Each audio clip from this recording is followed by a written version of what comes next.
Hey, what's going on, guys? So today I just got back from a haircut. Okay, so feeling cute. Might delete later. I don't know how I'm feeling. I'm moody. I'm pretty moody. But real reason why you're here. There was a couple of things that came out about Sword and Shield Crown Tundra that actually were just released not too long ago. I think today, really. But there was an article that came out. It was written by a gentleman named Alex Donaldson. Okay, so Alex Donaldson actually is a writer for VG247, and he actually got hands-on with the game and was able to write a few things down in an article which actually seemed to be quite comforting. It helps me recapture my excitement for the Sword and Shield series. I mean, to be honest with you, I thought that the game at the get-go was a little bland. You know, raids were kind of boring after a while, and I'm not gonna lie, like the lack of Pokemon really didn't really help anything in terms of competitive or, having too much to do. There were no shiny hunting methods, there were no anything like that. It was just raid dens and competitive Pokemon, and if you were willing to go through with a knockout method for shiny hunting, then that's exactly what you would do. Or Masuda, because who likes Masuda? Nobody likes Masuda. I mean, it's fast, but it's freaking boring, man. It's freaking boring. But anyways, let's talk about some of the stuff that came out on this article. To start us off, okay, the main story. Okay, so the main story is actually built around Calyrex. Go figure. Entire story is just built on chasing him right through the populated area of Crown Tundra. Now, by populated, he specifically says that there are actually towns in the Crown Tundra, and that this is much larger and more expansive than what we got with the Isle of Armor, which is honestly, when he said that, I felt so much better about the DLC, right? And with the information that we got yesterday in terms of leaked Pokemon, with the 4 hours of gameplay that's going to be new, not including the post game. So this is going to be much larger. It seems as though that this will be like its own separate entity from Sword and Shield. Like it's actually its own game. It'll feel like its own game. And the reason why I say that is because of the features that they're putting in. They're roaming legendaries. Okay, so the birds will be roaming.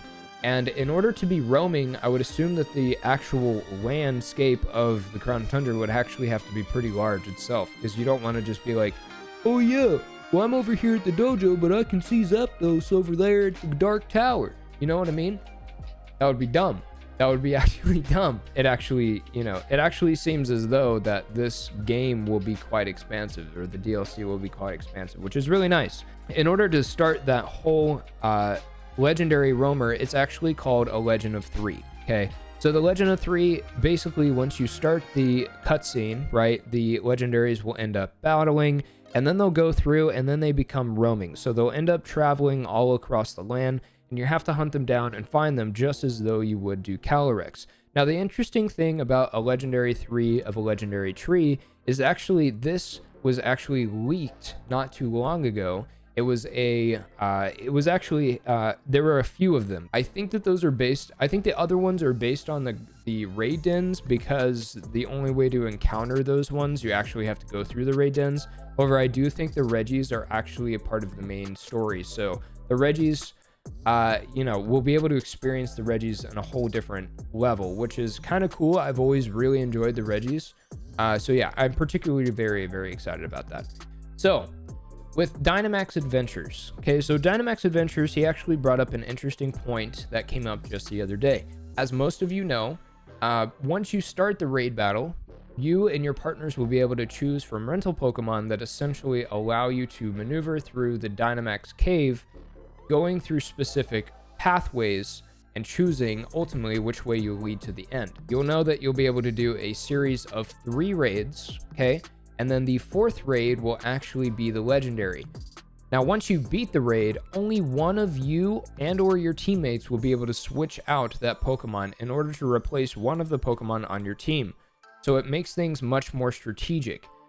Most of your Pokemon will end up taking damage in the previous battle. However, once you switch out your Pokemon for the new Pokemon, it will have full HP and full PP. So planning and strategy is going to be important, especially depending on which Pokemon you actually get for your rental Pokemon.